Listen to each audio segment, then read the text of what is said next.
تم ان کے لیے بخشش مانگو یا نہ مانگو برابر ہے.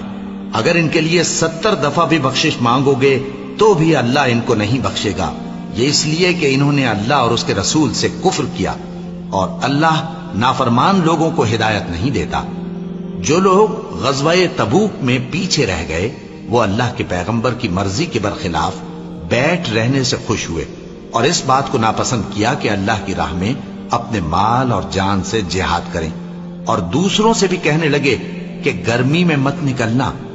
ان سے کہہ دو کہ دوزخ کی آگ اس سے کہیں زیادہ گرم ہے. کاش یہ اس بات کو سمجھتے. یہ دنیا میں تھوڑا سا ہنس لیں اور آخرت میں ان کو ان کے اعمال کے بدلے جو یہ کرتے رہے ہیں بہت سا رونا ہوگا. پھر اگر اللہ تم کو ان میں سے کسی گروہ کی طرف لے جائے اور وہ تم سے نکلنے کی اجازت طلب کریں تو کہہ دینا کہ تم میرے ساتھ ہرگز نہیں نکلو گے اور نہ میرے ساتھ مددگار ہو کر دشمن سے جنگ کرو گے. تم پہلی دفعہ بیٹھ رہنے سے خوش ہوئے تو اب بھی پیچھے رہنے والوں کے ساتھ بیٹھے رہو. اور اے پیغمبر، ان میں سے کوئی مر جائے تو کبھی اس کے جنازے پر نماز نہ پڑھنا اور نہ اس کی قبر پر جا کر کھڑے ہونا. یہ اللہ اور اس کے رسول کے ساتھ کفر کرتے رہے اور مرے بھی تو نافرمان ہی مرے. اور ان کے مال اور اولاد سے تعجب نہ کرنا. ان چیزوں سے اللہ یہ چاہتا ہے کہ ان کو دنیا میں عذاب کرے، اور جب ان کی جان نکلے تو اس وقت بھی یہ کافر ہی ہوں.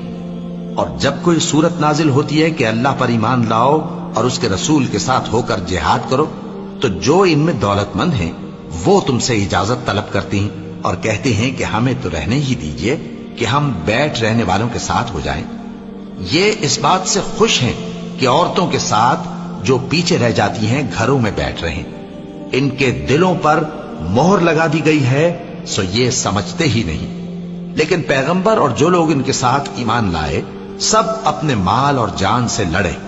انہی لوگوں کے لیے بھلائیاں ہیں اور یہی مراد پانے والے ہیں. اللہ نے ان کے لیے باغات تیار کر رکھے ہیں جن کے نیچے نہریں بہ رہی ہیں، ہمیشہ ان میں رہیں گے. یہی بڑی کامیابی ہے. اور صحرا نشینوں میں سے بھی کچھ لوگ عذر کرتے ہوئے تمہارے پاس آئے کہ ان کو بھی اجازت دی جائے، اور جنہوں نے اللہ اور اس کے رسول سے جھوٹ بولا وہ گھر میں بیٹھ رہے. سو جو لوگ ان میں سے کافر ہوئے ہیں ان کو دکھ دینے والا عذاب پہنچے گا.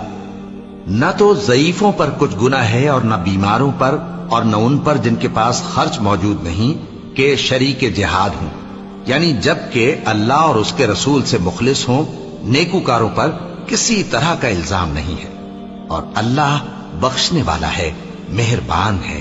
اور نہ ان بے سر و سامان لوگوں پر الزام ہے کہ جو تمہارے پاس آئے کہ ان کو سواری دو، اور تم نے کہا کہ میرے پاس کوئی ایسی چیز نہیں جس پر تم کو سوار کروں، تو وہ لوٹ گئے، اور اس غم سے کہ ان کے پاس خرچ موجود نہ تھا ان کی آنکھوں سے آنسو بہ رہے تھے.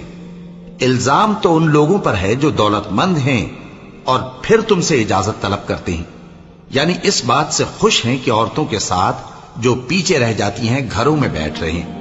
اللہ نے ان کے دلوں پر مہر کر دی ہے، پس وہ سمجھتے ہی نہیں. جب تم ان کے پاس واپس جاؤ گے تو تم سے عذر کریں گے. تم کہنا کہ عذر مت کرو، ہم ہرگز تمہاری بات نہیں مانیں گے. اللہ نے ہم کو تمہارے سب حالات بتا دیے ہیں، اور ابھی اللہ اور اس کا رسول تمہارے عمل کو دیکھیں گے، پھر تم غائب و حاضر کے جاننے والے کی طرف لوٹائے جاؤ گے. تو جو عمل تم کرتے رہے ہو وہ سب تمہیں بتائے گا. جب تم ان کے پاس لوٹ کر جاؤ گے تو تمہارے روبرو اللہ کی قسمیں کھائیں گے تاکہ تم ان سے درگزر کرو، سو ان کی طرف توجہ نہ دینا. یہ ناپاک ہیں اور جو کام یہ کرتے رہے ہیں ان کے بدلے ان کا ٹھکانہ دوزخ